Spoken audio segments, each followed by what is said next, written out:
I was reincarnated, and I hope it never happens again.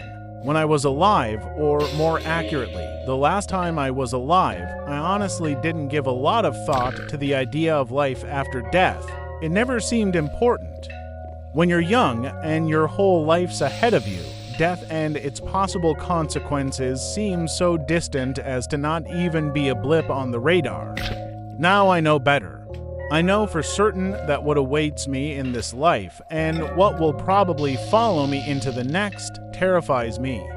As the title of my story suggests, yes, I was reincarnated, and I'm writing this here because I truly can't think of anywhere else to put it where someone in a similar situation as myself might see it. I'm not even sure what this is supposed to be, a warning, an SOS maybe.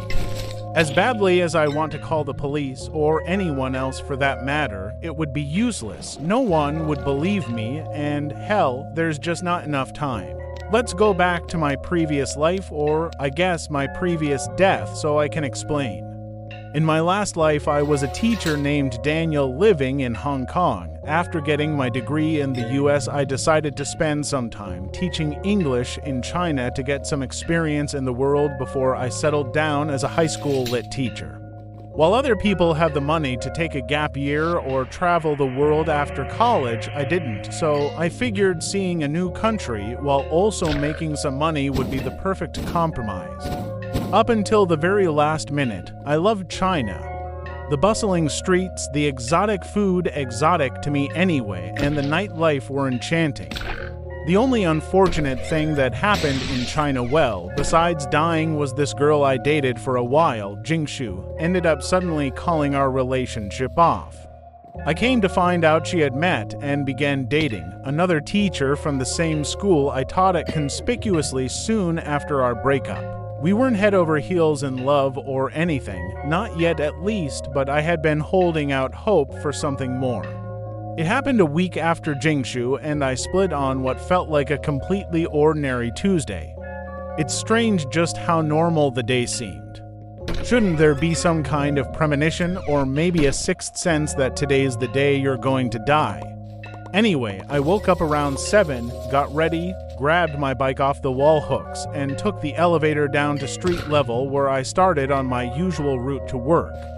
Now, normally I was extremely attentive when on my bike. Hong Kong was great, but as with any big city, some people tend to drive like they're in a video game, so you have to keep on your toes. And I got really good at ignoring all kinds of distractions, but that day something ripped my attention away from the route and I couldn't help it. I looked. I swear to God I took my eyes off the road for a split second, then when I turned my head back, boom, lights out. What distracted me was seeing Jingshu and her new boyfriend walking casually on the sidewalk in the same direction I was riding towards the school. I drifted too far onto the wrong side of the road and a laundry truck coming towards me. The driver, probably also distracted, crossed too far into my lane at the exact same time and hit me head-on. I was dead before I even hit the ground. After the accident, I was lost in a senseless darkness for a short time. I couldn't feel anything, or say or see anything, but I was still thinking. Then, gradually, sensation returned. I was laying on the ground, facing up, breathing clean air and flexing my fingers through fine, dry grass.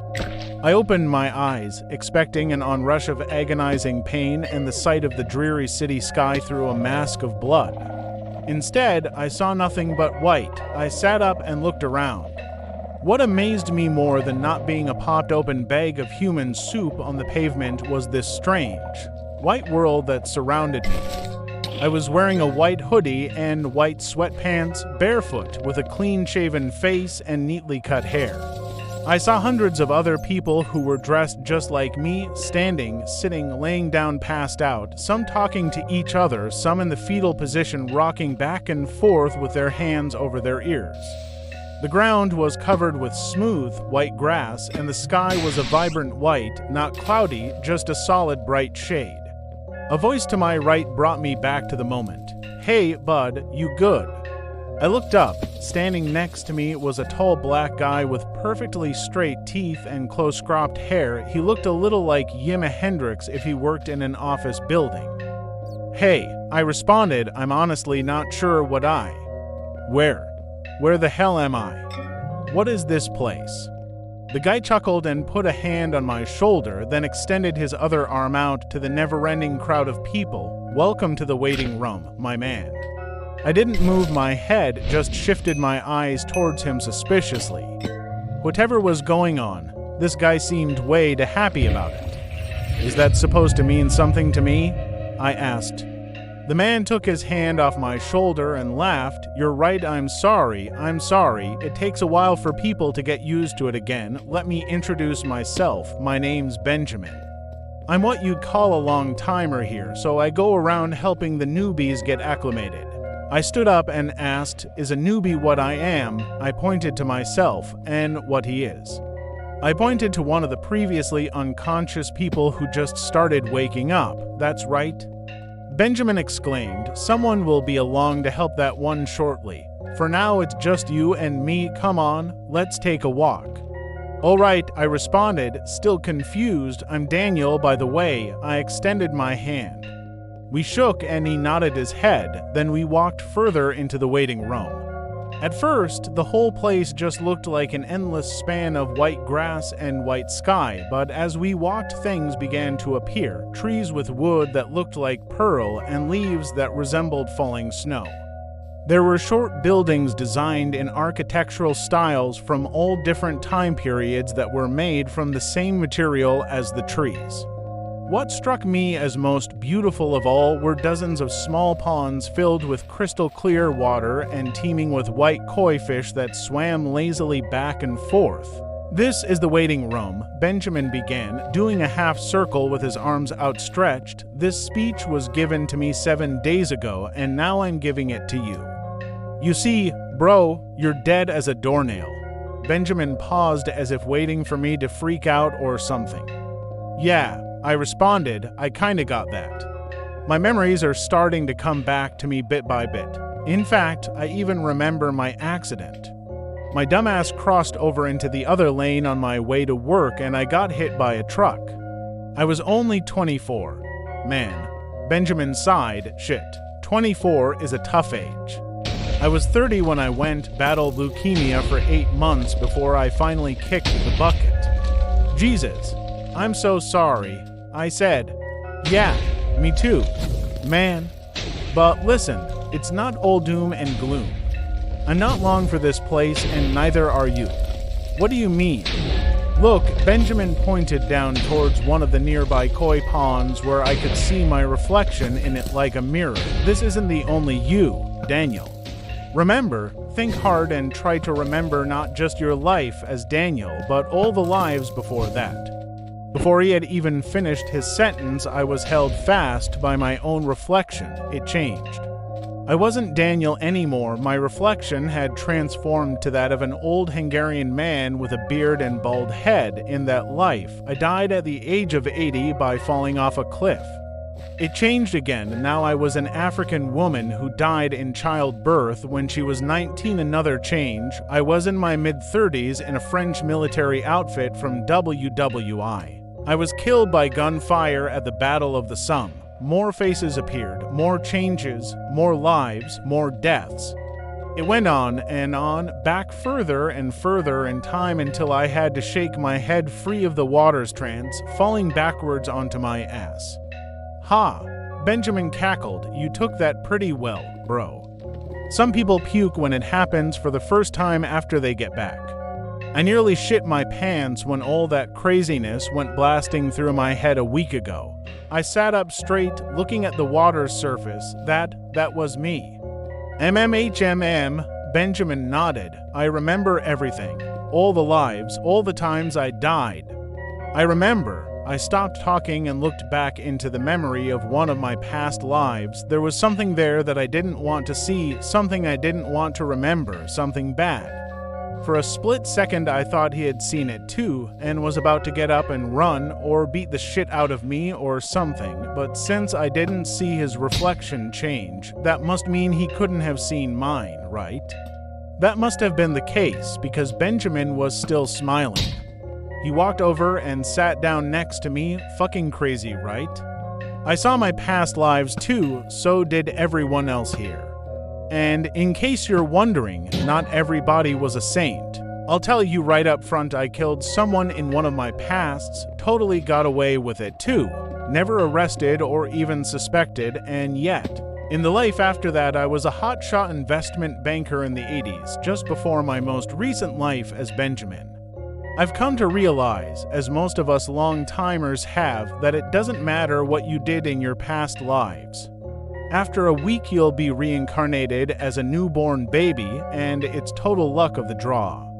So wait a minute, I responded. You're saying that someone horrible, like Hitler, could have just been reincarnated as, like, what, a fucking trust fund baby in Sweden or something. No hell, no retribution for all the terrible shit they did.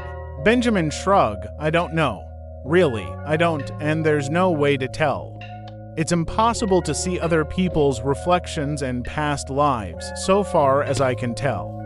But I like to think that maniacs like Hitler didn't get the right to be reincarnated and are in hell, but shit, how do I know you weren't Ted Bundy or something? I laughed. Don't worry, I wasn't.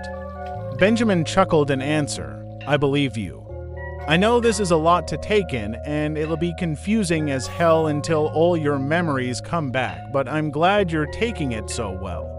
Some people go the entire week thinking this is all a dream, till they start over again in the real world and don't remember a thing. So, after a week I'll be completely reborn, and not remember this, that's right. I won't remember anything until the next time I come here. Bingo. Why a week? I asked. How do we even know it's a week anyway? And who's doing all of this? God couldn't answer any of those if I wanted to. Could be the fucking flying spaghetti monster for all I know. I'm only certain that I was told and shown everything you've been told and shown, and here we are. You'll remember everything in a few days. Everybody does, Benjamin replied.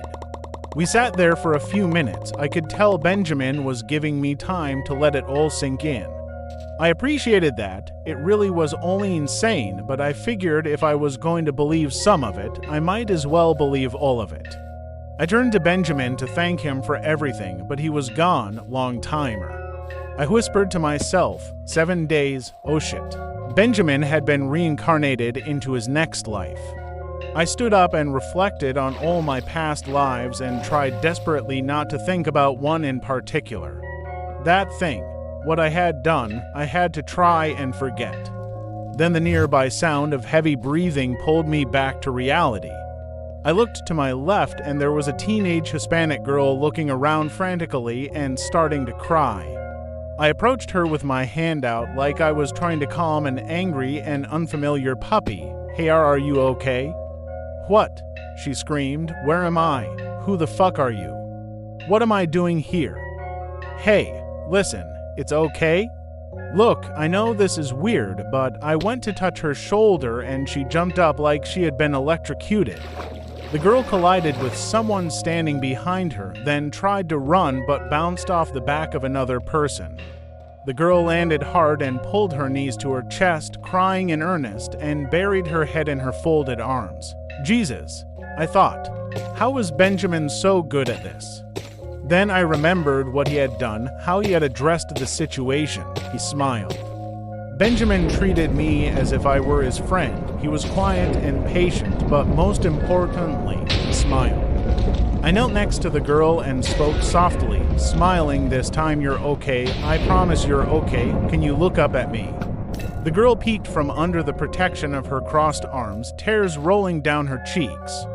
Let's start over, okay? I'm Daniel. Welcome to the waiting room. I spent the next 6 days helping the newbies acclimate to the waiting room. Some cases were harder than others.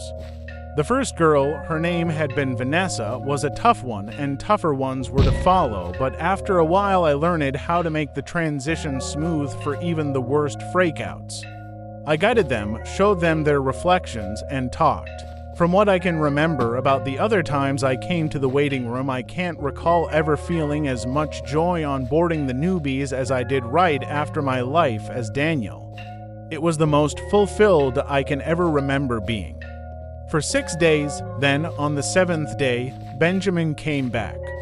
It was my last day in the waiting room, and I greeted lots of people and even saw Vanessa for a few minutes while she was waiting for a newbie to wake up. There was a mood in the air that day. It felt like everyone was happy and smiling at me because they knew I was about to leave and start a brand new life. That feeling evaporated when I felt a hand grab my shoulder hard and heard a rough voice say, "Daniel," as the person spun me around to look at them. He was a tall, Russian man with a mustache and disheveled black hair.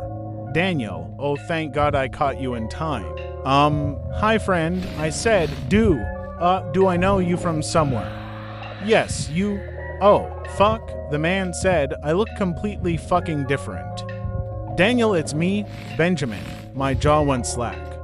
I had no idea how this person knew who Benjamin was. It must have been a prank. Other people had met Benjamin. Sure they had, and some of them are probably still here, I bet. "Look man, I'm not sure who put you up to this, but either way, prank's over. You definitely scared the shit out of me. I'm Dan." "Would you shut the fuck up?" he yelled. "I'm Benjamin. Here, look." The man nearly dragged me over to one of the reflecting pools. I looked down at the reflection, but the man wasn't looking back into the pool with me. He had his eyes closed, and I still only saw the tall, thin, white guy. Then it happened. His reflection changed.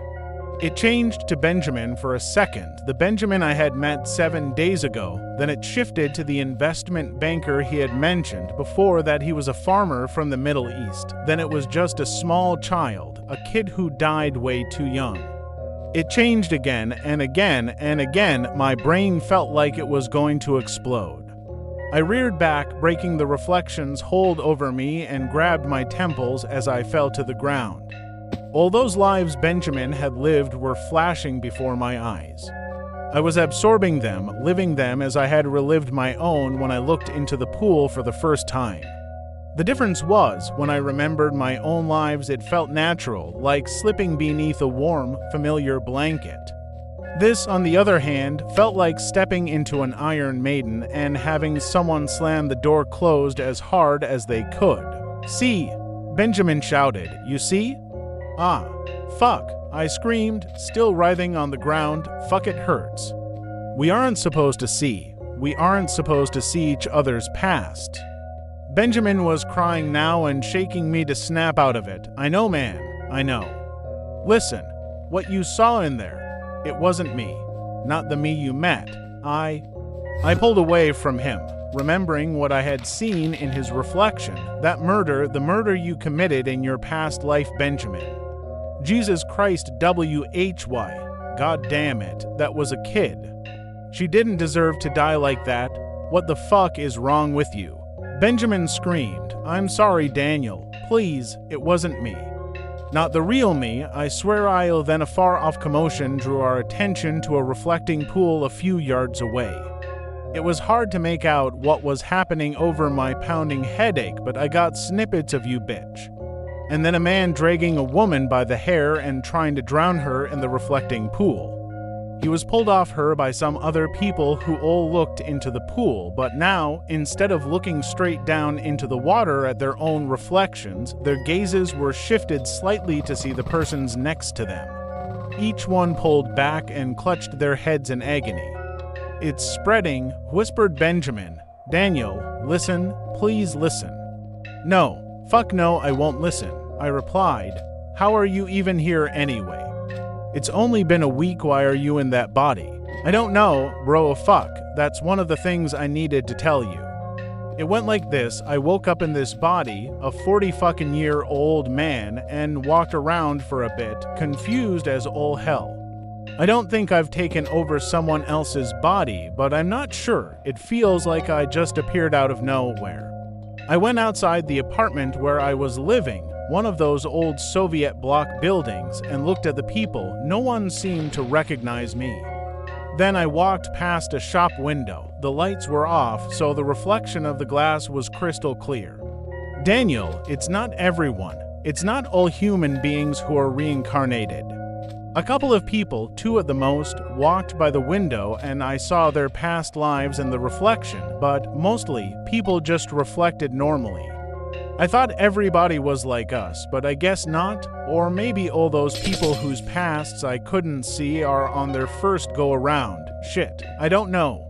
What I think is this. I think something went wrong, someone in charge of all this glitched the fucking system or something, and now everything's gone to shit. This is bad, man. This is so bad. Some self-righteous part of me wanted to beat the shit out of him for what he did to that little girl in his past life, for the innocence he had taken and how he was never even caught.